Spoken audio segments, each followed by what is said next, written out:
আজকের ভিডিওতে 7টি যৌন উত্তেজক খাবারের কথা বলবো, যেই 7টি খাবার খেলে আপনার সেক্সুয়াল এনার্জিটা বৃদ্ধি পাবে। 1 নম্বর খাবারটা হচ্ছে আখরোট। এটা অ্যারাবিক একটা ফল, ডুমুরের মতন দেখতে। এই ফলটা আপনি নিয়মিত খেতে পারেন। 2 নম্বর ফলটা হচ্ছে ডালিম বা বেদানা। এইটার রসটা যদি আপনি নিয়মিত খান, আপনার সেক্সুয়াল পটেন্সিটা ধীরে ধীরে বৃদ্ধি পাবে। 3 নম্বর বাদাম।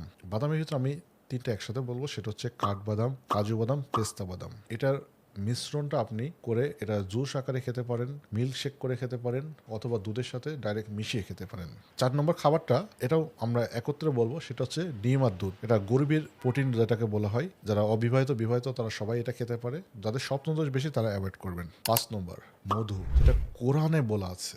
মধু আল্লাহ তাআলার এক আশ্চর্যজনক একটা খাবার, যেটা মানুষের জন্য দেওয়া হয়েছে। তবে মধুটা প্রচুর পরিমাণে জনপ্রিয় হওয়ার কারণে এটা ভেজাল হয়। আপনার আসলে মধু খেয়ে কাজ হয় না, কারণ হচ্ছে আপনি ভেজাল মধু খাচ্ছেন। দীর্ঘদিন খাওয়ার কারণে আপনি কোনো উপকারই পাচ্ছেন না, হতাশ হয়ে বসে আছেন। সেজন্য বিশ্বস্ত সূত্র যেটা আছে, পরিচিত কোনো মাধ্যম থেকে আপনি অরিজিনাল মধু যদি আপনি খেতে পারেন, দেখবেন আপনার সাথে সাথে শরীরটা গরম হয়ে যাবে, আপনার তাপমাত্রা শরীরে বেড়ে যাবে, কিছুক্ষণের মধ্যে লিঙ্গ দৃঢ় হয়ে যাবে। আর ভেজাল মধু যদি বছরের পর বছর ধরে খেতে থাকেন, কোনো কাজ হবে না, আপনার ডায়াবেটিসের দিকে আপনি চলে যাবেন। 6 নম্বর কালো জিরা, ব্ল্যাক সিড।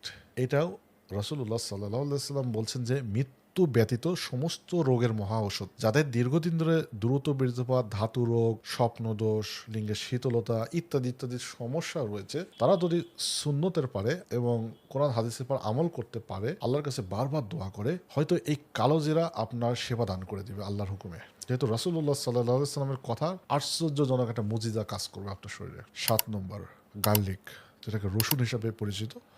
তবে আমরা ইন্ডিয়ান রসুনটাকে অ্যাভয়েড করব। এটা আমরা অবশ্যই দেশি রসুন, যেটা ছোট ছোট যে কোয়া আকারে পাওয়া যায়। এটার প্রসেসিংটা হচ্ছে, আপনি এটা কেটে পরিষ্কার করে রোদে শুকিয়ে সকালে খালি পেটে একটা করে খেতে পারেন। যদি খালি পেটে অসুবিধা হয়, এটা ভর্তা করে আচারের সাথে বা ডাউলের সাথে ইত্যাদি, যেটা আপনার সুবিধা সেটা খেতে পারেন। তাহলে আপনার শরীরের টেম্পারেচারটা বৃদ্ধি পাবে, লিঙ্গের শীতলতা চলে যাবে। যে 7টি খাবার উল্লেখ করলাম, সেটা অনেক জনপ্রিয় একটা খাবার, বহুল পরীক্ষিত খাবার। যারা জানে না তাদের উদ্দেশ্যে এটা আমরা পূর্বেও আলোচনা করেছি। যদি আপনি নিয়মিত এই খাবারগুলো খেতে পারেন, ইনশাল্লাহ আপনার যৌন দুর্বলতা আপনার থাকবে।